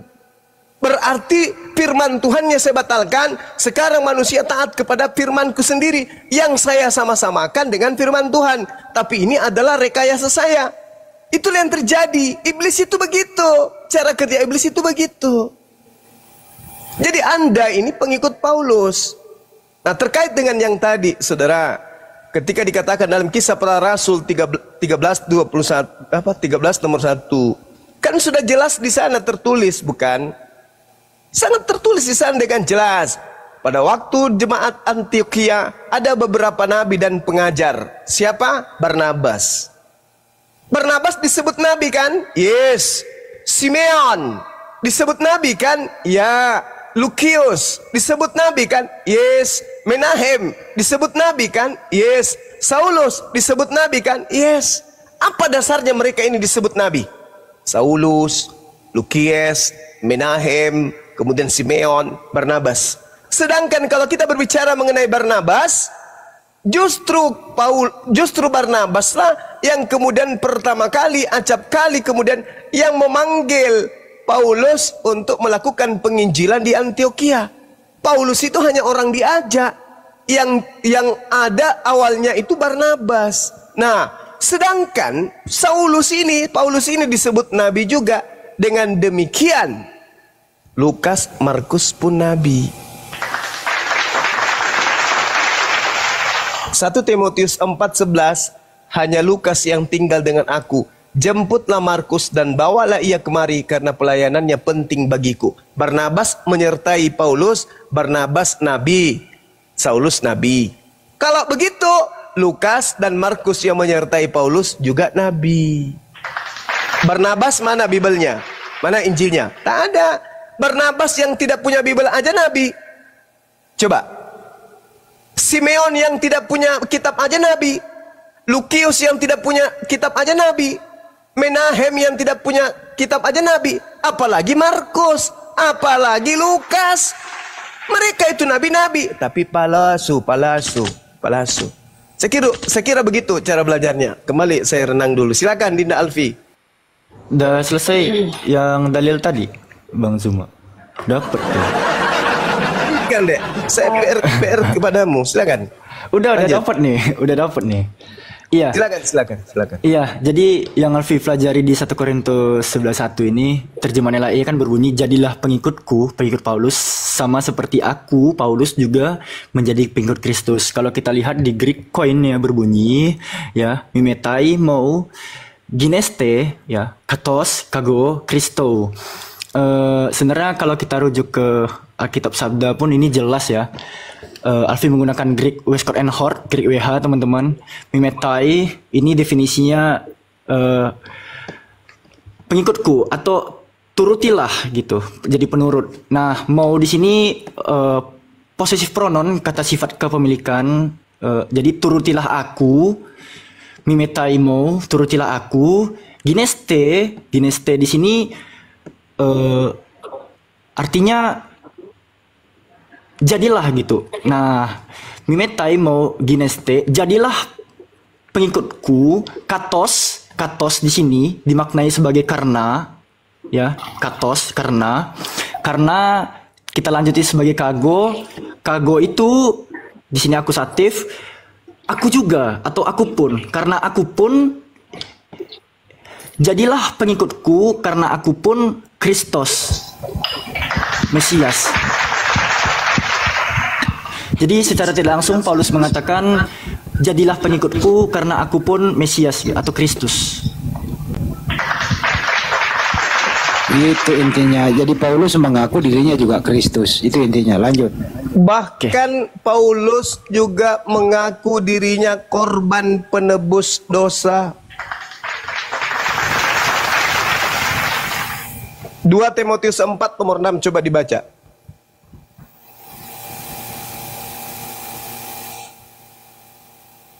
2 Timotius 4 nomor 6. Nomor 6. Oke. Di sini dikatakan mengenai diriku, darahku sudah mulai dicurahkan. Bentar Bang Zuma. Udah aku lanjut dulu, renang dulu, lanjut aja dulu, lanjut. Bahaya data-data Bang Zuma nih. Ya, Tanggapi sebentar Bang Alfi. Sebenarnya kalau kita baca di KPR sebentar Pak, 13 ayat 4, di mana itu Saulus dan Barnabas di Pulau Siprus. Disitulah terletak di mana yang disebut dengan nabi palsu, yaitu tukang sihir itu. Karena dia menghalang-halangi Saulus dan Barnabas sewaktu gubernur itu ingin mendengarkan firman Allah yang disampaikan oleh Saulus. Namun tukang sihir itu yang bernama Bar Yesus, atau nama dalam nama Yahudinya apa nama Yahudinya itu? Elimas. Tetapi Elimas demikianlah namanya dalam bahasa Yunani. Bukan Yahudi, Yunani. Tukang sihir itu menghalang-halangi mereka dan berusaha membelokkan gubernur itu dari imannya. Berarti kalau dari ayat ini yang disebut dengan nabi palsu itu yaitu ayat 13 sampai 5 ini, sebentar saya bacakan. Mereka mengelilingi seluruh pulau itu sampai ke Patos. Di situ mereka bertemu dengan seorang Yahudi bernama Bar Yesus. Ia seorang tukang sihir dan nabi palsu. Berarti di sini dia yang disebut nabi palsu Bang, kalau menurut KPR ini ayat ini. nah Abang membantu Kemudian saya lanjut, tuh. 13 Berarti ada tambahan kan? Karena kan tadi bentuknya jamak kan di Matius 24. Ya, berarti Ya udah, belum ada ayat itu yang saya temukan mengatakan bahwa Sauluslah nabi palsu, tetapi ayat yang kita temukan nabi palsu adalah Bar Yesus tadi, yaitu Elimas yang dalam bahasa Yunaninya. di dalam Prakeis pasal 9 butir ke-22, Paulus itu mengajarkan Bang bahwa dirinya adalah Kristus atau Mesias. Saya sudah berikan data tadi kan. Selingan terjemahan yang membuat kalian tidak menemukannya. Kalau itu Bang, ya baik, terima kasih. Izin Bang, kalau misalnya dia mengatakan diri Kristus, itu sama halnya di mana waktu Yesus di Yohanes 10 ayat 30 ayat 10 apa 10 ayat 30 yang Yesus mengatakan aku adalah Bapa dan aku adalah satu, ya. Sama artinya itu yang dulu pernah Bang Juma jabarkan itu, bahwa itu mengatakan bahwa aku dan Bapa adalah satu, maksud dia kan apa yang disampaikan bang, gitu. Bang, kan betul Bang. Makanya di ayat 23-nya beberapa hari kemudian orang Yahudi itu berunding untuk rencana membunuh Saulus karena dia mengaku sebagai Mesias, abangku. Makanya orang Yahudi berunding untuk membunuh Saulus. Loh, semakin kuat Bang, semakin pekat datanya Bang. Yesus mengaku Mesias, terus Yahudi berencana mau membunuh Yesus kan? Sama seperti Paulus. Paulus mengajarkan bahwa diri dia adalah Kristus. Sama, Yahudi pun berencana membunuh dia kan?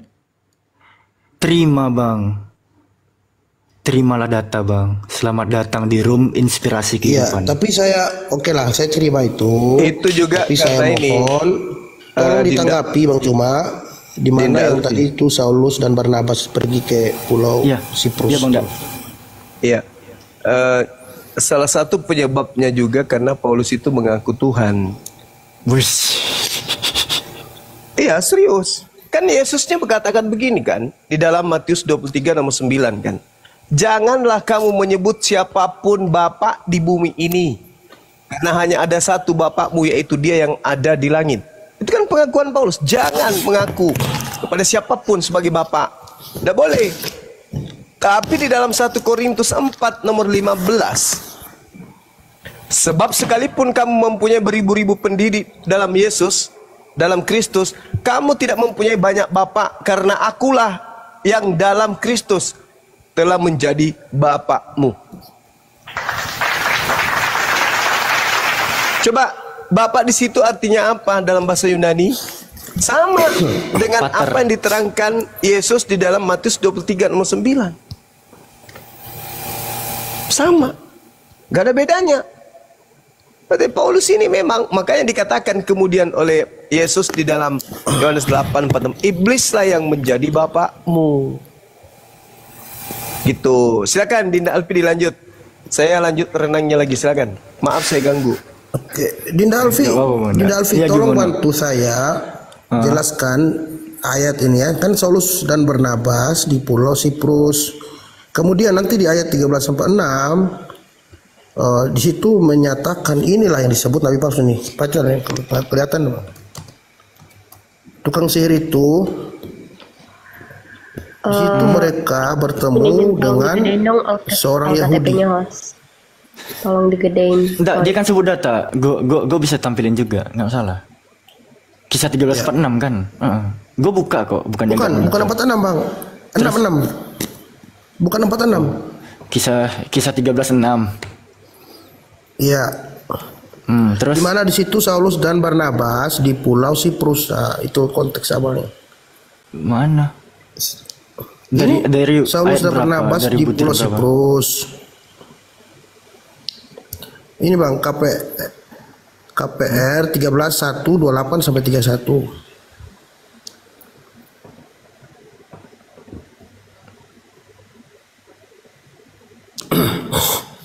Terus apa yang mau dijual di sini? Nah, di sini kan Abang baca nih.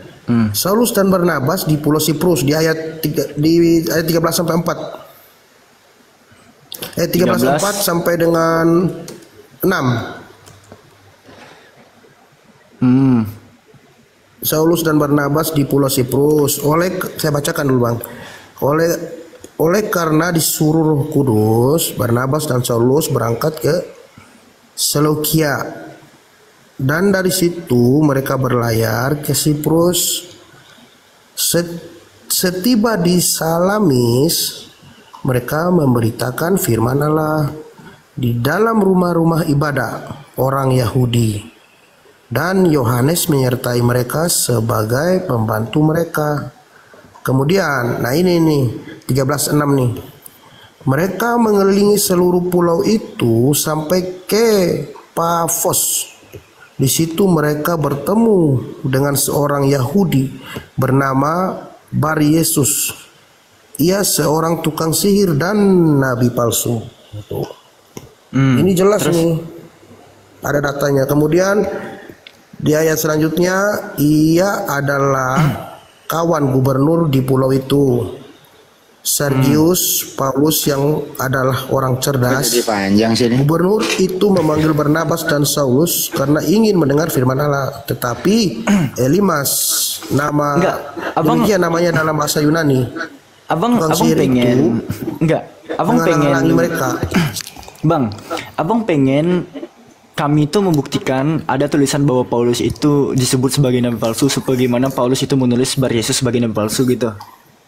Nggak mungkin Bang, Ya, dia bukan begitu menuliskan juga, Bang. dirinya sendiri. Bukan gitu Bang, maksudnya Bang. sesuai dengan data Bang. Kan data Nggak kan jelas nih. Dulu ini agak panjang nggak? KTP syarat menjadi nabi di Kristen itu apa syaratnya? Bukan, saya hanya minta tadi data Bang, data realnya seperti yang Enggak. sering Bang Juma sampaikan beberapa ayat itu Enggak, ini aja sesuai dulu data. Bang. Biar nggak terlalu jauh. Syarat menjadi nabi di Kristen itu apa? Artinya, syarat-syaratnya. Bentar. Ntar saya matikan kamera. Oh, udah mati ya.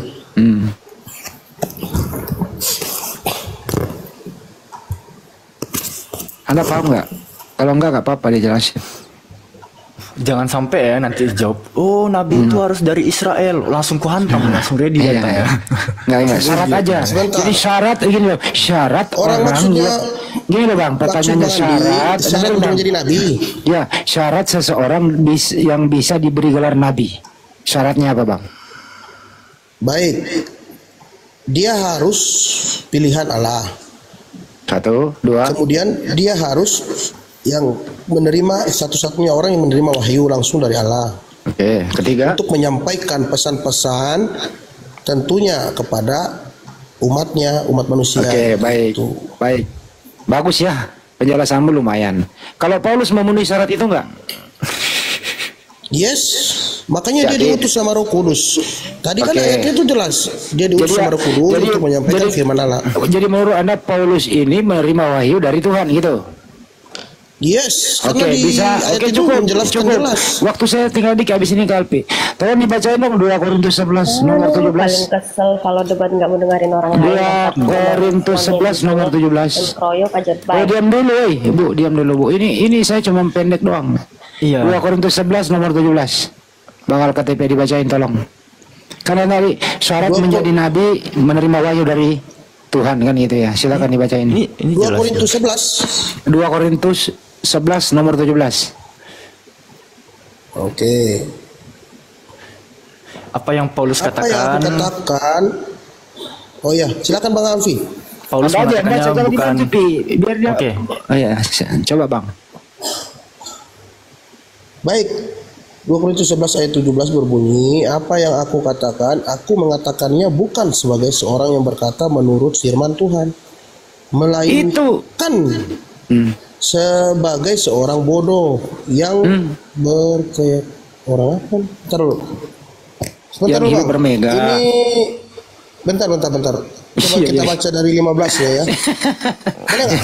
Boleh nggak? Bang? Dari 15 ke 17 ya. Biar saya nggak keliru arti Ayolah. maksudnya gitu. Ayo gimana? Bentar. Oh, Mana nih 15? Mau baca dari kejadian kalimatnya nggak akan hilang tuh bang. Bukan. Maksudnya dari 11 ya 11-15 dulu ya sampai 17. Silakan. Ada nggak nih 11-15 bentar. 11-13. Itu yang mulai dari 1 dulu ke bawah, Bang. Mulai daripada mulanya adalah firman aja bang, baca bang. Wah, jangan juga lah. Bentar, Man. Sebab orang-orang itu adalah rasul-rasul palsu. Wah, ini lagi ketemu lagi nih ada rasul-rasul palsu nih. Tambah parah Bang. Berarti banyak ini rasul. Berarti bukan Paulus ini, Bang. Jadi Iya, udah ngomong aja udah. sebab orang-orang itu adalah rasul-rasul palsu, pekerja-pekerja curang yang menyamar sebagai rasul-rasul Kristus. Hal itu tidak usah mengherankan, sebab iblis pun menyamar sebagai malaikat terang. Terus Oke. Jadi bukanlah suatu hal yang ganjil. Jadi pelayanan-pelayanan menyamar sebagai pelayanan-pelayanan kebenaran, kesudahan mereka akan setimpal dengan perbuatan mereka. Baik, berarti ini bukan itu Bang Andi. Ya, baca dong. Baca dong. Nggak hilang itu. Iya. simple, nggak hilang bang Simple. 17-nya bang. Nggak hilang 17-nya bang. Nah, 16-17 dulu, sabar. Bentar. Coba apa Kan itu 16-nya? maksudnya Bang Andi. Apa maksudnya ini loh? Iya, sebentar. Yang 16 ini ya. Mana dia? Ini nih 16-nya di layar nih. 11-16. Ya, kok situ muncul ya? Kuulangi lagi kata Paulus, jangan Iya. jangan Silakan, Bang hendaknya ada orang yang menganggap aku bodoh. Dan jikalau kamu juga menganggap demikian, terimalah aku sebagai orang bodoh, supaya aku pun boleh bermegah sedikit. Lalu 17-nya, apa yang aku katakan? Aku mengatakannya bukan sebagai seorang yang berkata menurut firman Tuhan, melainkan sebagai orang bodoh yang berkeyakinan bahwa ia boleh bermegah. Tuh. Artinya adalah sebagaimana Pak Al-KTP tadi mengatakan bahwa Nabi adalah orang yang menerima wahyu dari Tuhan. Disebut artinya orang yang menerima firman Tuhan, baru disebut Nabi. Paulus perkataannya bukan firman Tuhan. Artinya Paulus adalah nabi palsu. Selesai. Selamat Tapi datang di ini kebenaran. kontradiksi Bang Juma dengan Bang Andi dengan tadi yang Semua ada dia boy. Paulus itu bukan Tadi kan dia bilang Fir. untuk menyampaikan Diam dulu, firman diam Allah dulu. katanya tadi Diam dulu, kepada diam dulu. gubernur. Terus Ayat kenapa? selanjutnya karena banyak orang-orang. Boleh Paulus- saya baca Paulus mengutip. ayat selanjutnya Bang?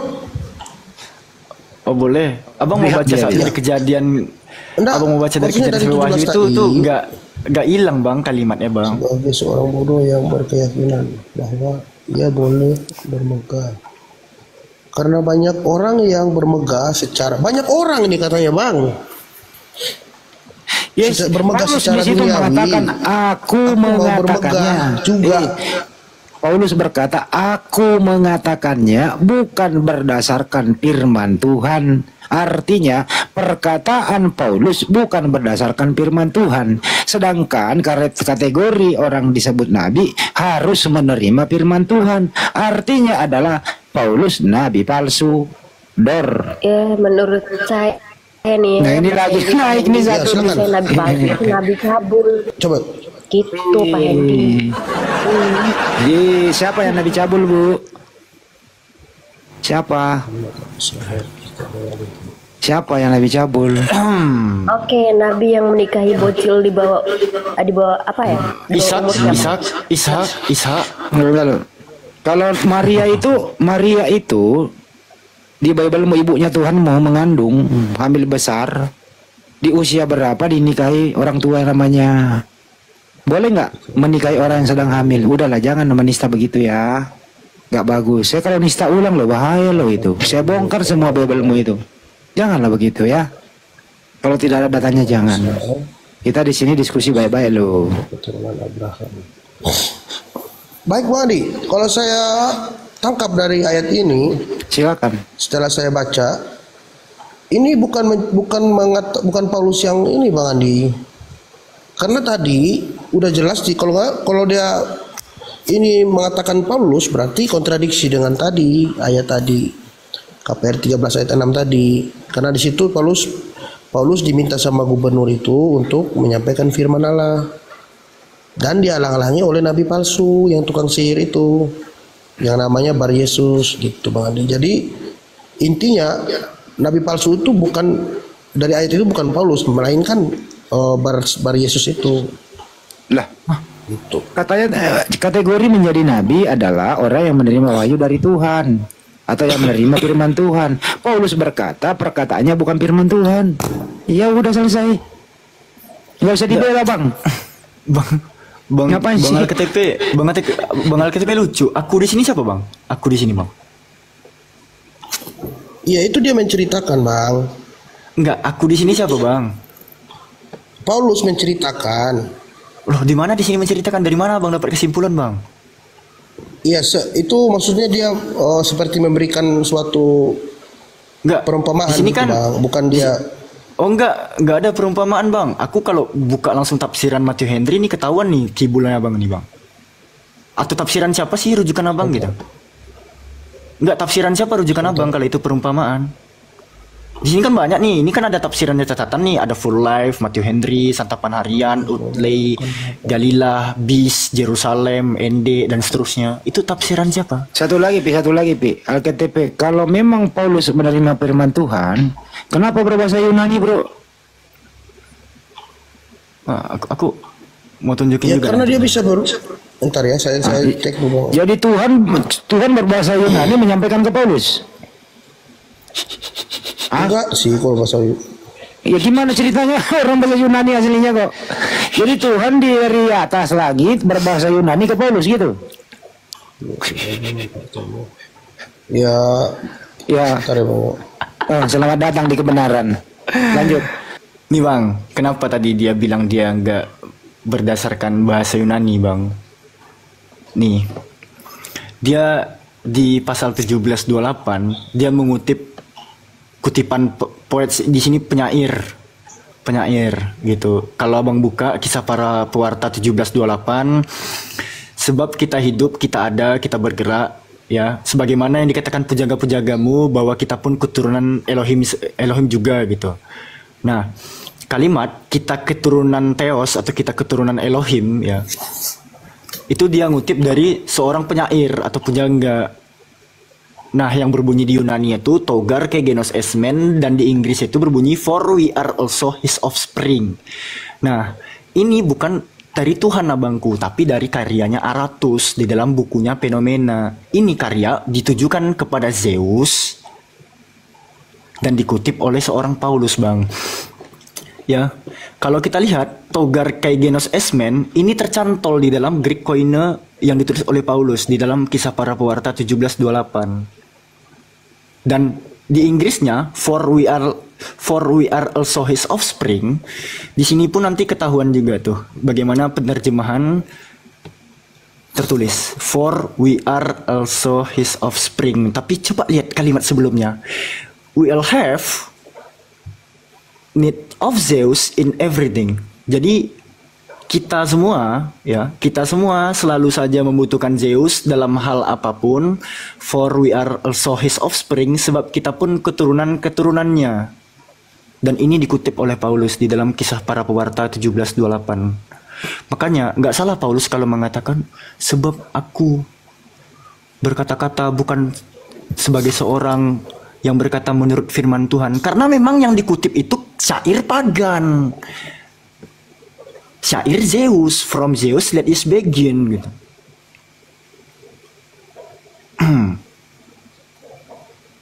Gimana Bang? Baik, oke, terima kasih Bang Alfi. Saya tanggapi dulu yang tadi Bang Andi ya, baru saya tanggapi Bang Alfi. Tadi Bang Andi kan menanyakan gimana Paulus menerima apa ayat tadi yang sebelumnya kita bacakan tentang Paulus bermegah-megahan kan? 2 Korintus 1. Terus Bang Andi menanyakan di mana Paulus menerima wahyu. Oke, saya baca di 2 Korintus 12 ayat 1 sampai 10, Paulus menerima penglihatan dan pernyataan. Oke, saya baca. Aku harus bermegah. Kan aku harus bermegah sekalipun memang hal itu tidak ada faedahnya. Berarti dia memang harus melakukan itu Bang Andi, walaupun tidak ada faedahnya, tidak ada arti Ya, dan tujuannya atau maksud. tapi penglihatan dia itu nonsen, Bang. Penglihatan dia nonsen, dia bukan firman Tuhan penglihatannya. Ya, sebentar. Namun ya baik. Namun demikian, aku hendak memberikan penglihatan dan pernyataan-pernyataan yang kuterima dari Tuhan. Nah, itu jelas berarti Tuhan dia siapa, menerima Bang? Menerima Tuhan dari siapa? Tuhan kemudian siapa? Ya, sebentar. Stop dulu. Menerima dari Tuhan siapa? Ya Tuhan Allah. Bukan dari Yesus. Kemudian bukan, ini tulisannya Tuhan Bang. Kemudian ayat 12 sampai 2, nomor 2-nya, aku tahu tentang seorang Kristen 14 Itu tahun yang bahasa potong, itu kan bahasa Indonesia. Kok berbahasa Yunani sih penerimaannya? Kok bisa? enggak, ini bahasa Indonesia kan, dia Korintus. Iya, original teksnya kan original teksnya kan Yunani. Jadi menurut Anda ini Paulus menerima firman berbahasa Yunani gitu?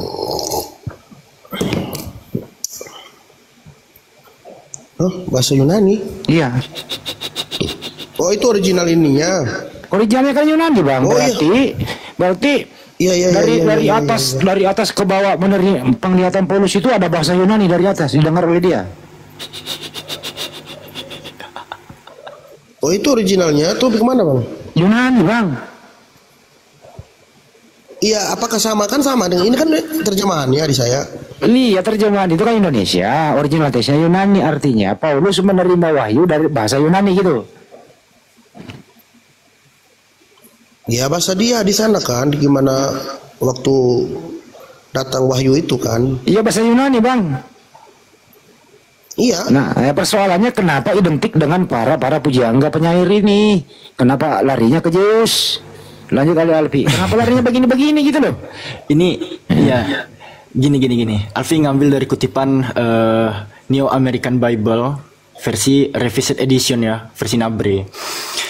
Ya, karena di dalam dia kita hidup, kita bergerak, kita ada seperti yang dikatakan penyair, your poets, penyairmu yang berkata for we too are his offspring, sebab kita pun keturunannya.